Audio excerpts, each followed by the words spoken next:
Breaking news AP రాజకీయాల్లో dialogue war కొనసాగుతుంది. మాజీ మంత్రి అనిల్ కుమార్ యాదవ్ టీడీపీకి విసిరిన సవాల్ ఇప్పుడు రాజకీయ వర్గాల్లో పెను ప్రకంపనలు సృష్టిస్తుంది. పోలీసులను పక్కన పెట్టి నేరుగా తమ ఎదుటకు రావాలంటూ అనిల్ చేసిన వ్యాఖ్యలు రాష్ట్ర రాజకీయాల్లో హీట్ పెంచాయి. అంతేకాదు ఇరు పార్టీల కేడర్ ఎదురు పడితే ఎవరి సత్తా ఏంటో ఎవరి బలం ఎంతో తెలుస్తుందని అనిల్ కుమార్ యాదవ్ సవాల్ విసిరారు. ఇందుకు టీడీపీ నేతలు సిద్ధమంటే తాము కూడా దేనికైనా సిద్ధమని అనిల్ ప్రకటించారు.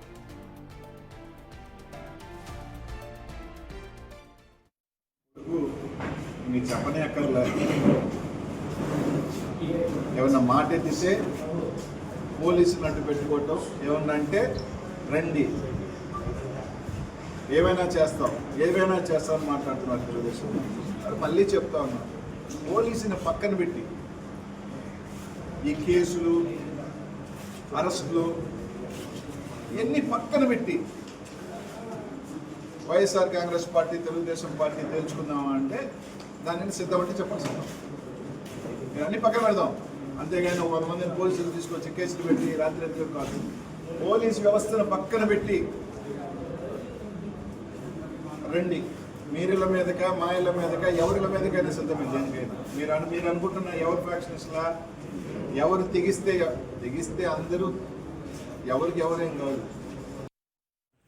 ఇప్పుడు అనిల్ కుమార్ వ్యాఖ్యలపై టీడీపీ నేతలు తీవ్ర స్థాయిలో విరుచుకుపడ్డారు. ప్రజల్లో విద్వేషాలు సృష్టించి శాంతి భద్రతలకు విఘాతం కలిగించడమే అనిల్ లక్ష్యమని మండిపడ్డారు.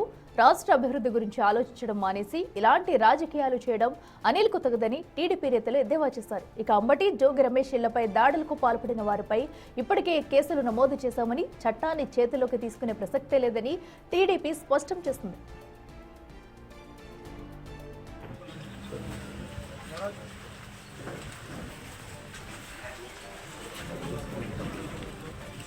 అయితే అనిల్ కుమార్ మాటలు కవ్వింపు చర్యనా లేక కేడర్లో జోష్ నింపేందుకు చేశారా లేదా నిజంగానే రెండు పార్టీల మధ్య ఘర్షణ చోటు చేసుకునేందుకు చేశారనేది చర్చనీయాంశంగా మారింది. అటు పోలీసులు కూడా ఈ వ్యాఖ్యలపై నిఘా పెట్టారు.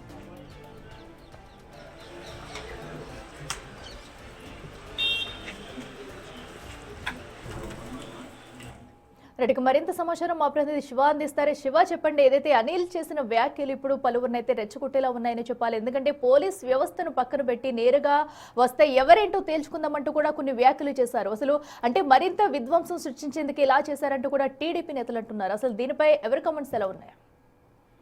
అట్లా మొత్తం మీద చూసుకుంటే అధికార పార్టీ ప్రతిపక్షాల మధ్య పొలిటికల్ వారు కొనసాగుతోంది. అంబటి రాంబాబు, జోగి రమేష్ శ్రీనివాసులపై జరిగిన దాడి వ్యవహారం ఇప్పుడు హాట్ టాపిక్ గా మారింది. అయితే మాజీ మంత్రి అనిల్ కుమార్ ఒక అడుగు ముందుకేసి ఇప్పటికే ఒకరిపై ఒకరు విమర్శలు, రాష్ట్రానికి సంబంధించి విధ్వంసకర పరిస్థితులు జరుగుతున్న నేపథ్యంలో ఒకరిపై ఒకరు విమర్శలు ప్రతి విమర్శలు చేసుకున్న పరిస్థితి కనిపించింది. అనిల్ కుమార్ ఒక అడుగు ముందుకు వేసి దమ్ముంటే చర్చలు చూసుకుందాం రండి అంటూ సవాలు విసిరారు. అంతేకాదు పోలీసులు లేకుండా మీరేంటో మేమేంటో చూసుకుందాం, ఎవరిళ్లపై దాడులు చేస్తారో ఎవరేంటో చూసుకుందామని చెప్పి ఆయన సవాల్ విసిరారు. అయితే గత కొంతకాలంగా చూసుకుంటే కనుక వైఎస్ఆర్సీపీ ఫీడ్బ్యాక్ విషయంలో కావచ్చు, లేకపోతే మిగిలిన విషయాలకు సంబంధించి కావచ్చు, కొన్ని రకాల అంశాలకు సంబంధించి కూడా పూర్తి స్థాయిలో వైఎస్ఆర్సీపీ క్యాడర్ ని యాక్టివ్ చేసే దానిలో భాగంగానే ఈ రకమైన ప్రకటనలు చేసినట్లు వైఎస్ఆర్సీపీ నేతలు అయితే భావిస్తున్న పరిస్థితి కనిపిస్తా ఉంది. మరొక వైపు టీడీపీ నేతలు కూడా చాలా హీట్ గా రిప్లై ఇస్తున్న పరిస్థితి కనిపిస్తా ఉంది. రాష్ట్రం ప్రశాంతంగా ఉంది, అభివృద్ధి వైపు తమ అధినేత ప్రయత్నిస్తున్నారు. కానీ రాజకీయ విధ్వంసాలు సృష్టించేందుకే వైఎస్ఆర్సీపీ ప్రయత్నాలు చేస్తుంది. సామాజిక వర్గాల మధ్య, కులాల మధ్య చిచ్చు పెట్టే ప్రయత్నం చేస్తుంది. దానిలో భాగంగానే ఇప్పటికే రెచ్చగొట్టి ఈ స్థాయికి తీసుకొచ్చారు. ఇంకా ఆంధ్రప్రదేశ్ బ్రాండ్ అంబాసిడర్ ని దెబ్బతీసే విధంగా వైఎస్ఆర్సీపీ కృషి చేస్తుంది. ఇటువంటిపై ప్రభుత్వం కఠినంగా వ్యవహరించాల్సిన అవసరం ఉందని చెప్పి వారు సూచన చేస్తున్నారు. అంతేకాదు మాజీ మంత్రి అనిల్ కుమార్ చేసిన వ్యాఖ్యలపై అతనిపై కఠినమైన చర్యలు తీసుకుని కేసు నమోదు చేసి దర్యాప్తు చేయాలని చెప్పి వారైతే డిమాండ్ చేస్తున్న పరిస్థితి కనిపిస్తా ఉంది. అయితే ముఖ్యంగా కార్యకర్తల్లో జోష్ నింపేందుకే ఈ రకమైన కామెంట్స్ చేశారని చెప్పి కూడా మనం భావించాలి. ఎందుకంటే గత ఎన్నికల ముందు కూడా అనిల్ కుమార్ ఇటువంటి కామెంట్స్ చాలా ఎక్కువగా చేసిన పరిస్థితి కనిపించింది. దానికి తగ్గట్టుగానే మరొకసారి ఆయన అదే రకమైన కామెంట్స్ ని చేశారని చెప్పి మనం భావించాలి. అట్లా శివ, అయితే రోజు రోజుకు చూసుకున్నట్టయితే ఒకరిపై ఒకరు మాటల యుద్ధం ఇంకా కొనసాగుతూనే ఉందని చెప్పాలి. అయితే మరి ఇప్పుడు అటు మాజీ సీఎం జగన్ కూడా అటు వస్తున్నారు. మరి ఇప్పటికైనా ఈ గొడవని సద్దుమణిగేలా చేస్తారనుకోవచ్చా? పార్టీ కేడర్తో కార్యకర్తలతో కూడా సమావేశపై దీనిపై నిర్ణయం తీసుకునే ఛాన్స్ ఉందనుకోవచ్చా?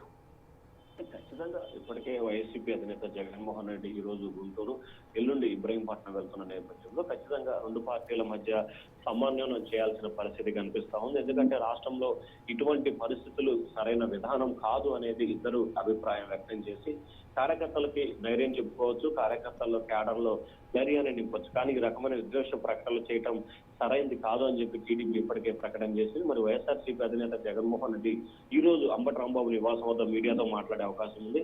సో ఆయన మీడియా సమావేశం మాట్లాడే అంశంలో ఏ రకమైన కామెంట్స్ చేస్తారు, ఎటువంటి అభిప్రాయాలు వ్యక్తం చేస్తారు, ఏంటి అనే దానికి సంబంధించి కూడా ప్రస్తుతం హాట్ టాపిక్ గా మారిన పరిస్థితి అయితే కనిపిస్తా ఉంది.